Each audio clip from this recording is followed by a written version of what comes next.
Sebelumnya, Assalamualaikum warahmatullahi wabarakatuh. Salam dan bahagia.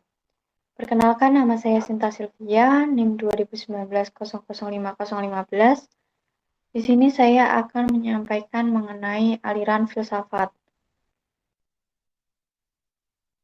Jadi ada 5 aliran filsafat yang akan saya bahas kali ini. Yang pertama yaitu rasionalisme, yang kedua empirisme, yang ketiga realisme, yang keempat idealis, dan yang kelima positivisme. Yang pertama yaitu rasionalisme. Jadi rasionalisme adalah masa filsafat ilmu yang berpandangan bahwa rasio adalah sumber dari segala pengetahuan. Dengan demikian, kriteria kebenaran berbasis pada intelektualitas.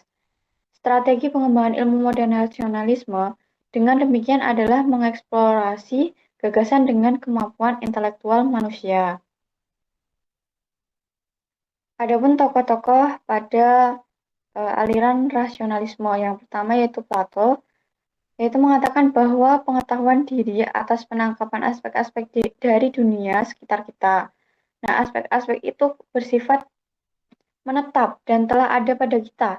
Itulah yang disebut dengan ide. Kemudian Descartes, yaitu mengatakan bahwa ia selalu meragu-ragukan sesuatu. Menurutnya, segala pengetahuan yang dimilikinya selalu meragukannya.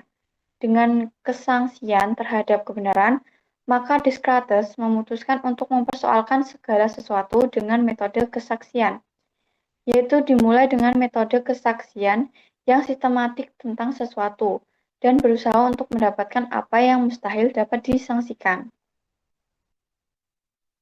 Kemudian yang kedua, empirisme. Empirisme adalah sebuah orientasi filsafat yang berhubungan dengan kemunculan ilmu pengetahuan modern dan metode ilmiah. Empirisme menekankan bahwa ilmu pengetahuan manusia bersifat terbatas pada apa yang dapat diamati dan diuji. Adapun tokoh-tokohnya yang pertama yaitu John Locke. Menurut John Locke, mengarang buku yang terpenting yaitu Essay Concerning Human Understanding, berpendapat bahwa pengetahuan itu bukanlah telah ada pada kita, tetapi ada di luar diri kita dan datang kepada kita melalui alat indera. Nah, yang kedua, George Berkeley, yaitu menurut George Berkeley, sesuatu ada karena diamati. Kalau tidak diamati, maka tidak ada. Pendirian Berkeley itu dapat pula disebut idealisme. Kemudian yang ketiga ada David Hume, yaitu David Hume adalah penganut skeptisisme dan seorang agnostik. Skeptisisme adalah sikap menangguhkan pertimbangan tentang sesuatu sampai analisis kritis tentangnya menjadi sempurna dan segala bukti yang mungkin sudah diperoleh. Sedangkan agnostik adalah orang yang berpendidikan bahwa adanya Tuhan itu tidak dapat dibuktikan dan tidak dapat dibohongkan. Kemudian yang ketiga ada realisme. Aliran realisme memandang bahwa objek pengetahuan manusia terletak di luar diri manusia. Nah, contohnya itu yang pertama pengetahuan tentang pohon, pengetahuan tentang binatang, pengetahuan tentang bumi, dan juga pengetahuan tentang kota. Untuk aliran realisme ini dibagi menjadi dua golongan. Yang pertama, golongan realisme rasional. Nah, aliran realisme rasional dibagi dua lagi. Yang pertama, realisme klasik. Yang kedua, realisme religius. Kedua aliran ini berpangkal pada filsafat Aristoteles. Namun untuk aliran realisme religius berkembang pada filsafat Thomas Aquina, yaitu filsafat Kristen yang kemudian dikenal dengan aliran Thomisme. Nah, pandangan dari kedua aliran realisme ini setuju bahwa dunia materi adalah nyata dan berada di luar orang yang mengamatinya. Yang kedua yaitu golongan aliran realisme alam atau realisme ilmiah, berkembangnya ilmu pengetahuan alam. Nah, aliran ini berpandangan bahwa dunia di sekitar kita nyata. Maka yang menjadi tugas ilmu pengetahuan adalah menyelidiki semua isinya, dan ini bukan tugas dari filsafat. Tugas filsafat tidak lain adalah mengkoordinasi konsep-konsep dan penemuan-penemuan dari pengetahuan yang bermacam-macam itu.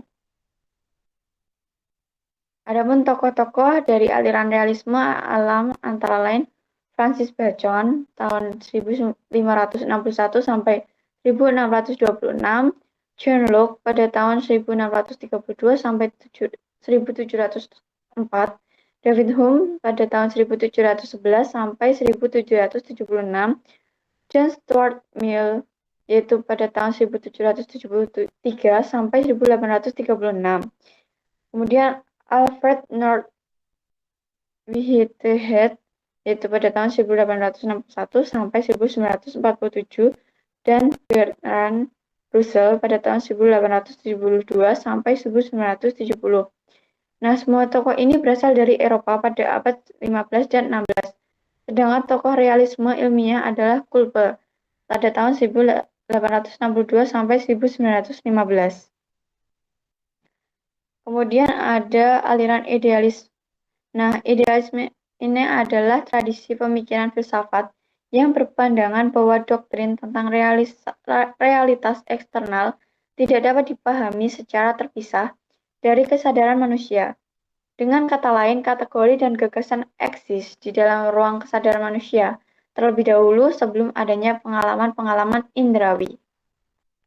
Nah, salah satu tokoh pemikiran idealis yang tersohor adalah Immanuel Kant melalui bukunya Critique of Pure Reason yang diterbitkan tahun 1781. Kant menentang pendapat tradisi tokoh empiris seperti David Hume dan lain-lainnya. Kant mengatakan bahwa pengetahuan dan pemahaman dunia memerlukan kategori dan pandangan yang berada dalam ruang kesadaran manusia. Gagasan Kant yang terkenal adalah idealisme transendental. Kemudian yang terakhir yaitu positivisme adalah doktrin filosofi dan ilmu pengetahuan sosial yang menempatkan peran sentral pengalaman dan bukti empiris sebagai basis dari ilmu pengetahuan dan penelitian. Terminologi positivisme dikenalkan oleh Auguste Comte untuk menolak doktrin nilai subjektif, digantikan oleh fakta yang bisa diamati serta penerapan metode ini untuk membangun ilmu pengetahuan yang diabadikan untuk memperbaiki kehidupan manusia. Adapun tokoh-tokohnya antara lain Auguste Comte pada tahun 1798 sampai 1857, kemudian John Stuart Mill pada tahun 1806 sampai 1903. Auguste Comte berpandangan bahwa alam pikiran manusia berkembang menjadi 3 tahap. Yang pertama religius, kedua metafisis, ketiga positivisme. Pada tahap religius, segala sesuatu diterangkan dari sudut pandangan adalah pengetahuan dan sebab-sebab yang melampaui kemampuan dan kodrat manusia. Nah, manusia memandang sesuatu dari sudut keyakinan baik politeisme atau metoteisme. Mungkin cukup sekian yang dapat saya sampaikan. Banyak salahnya mohon dimaafkan. Terima kasih. Wassalamualaikum warahmatullahi wabarakatuh. Salam.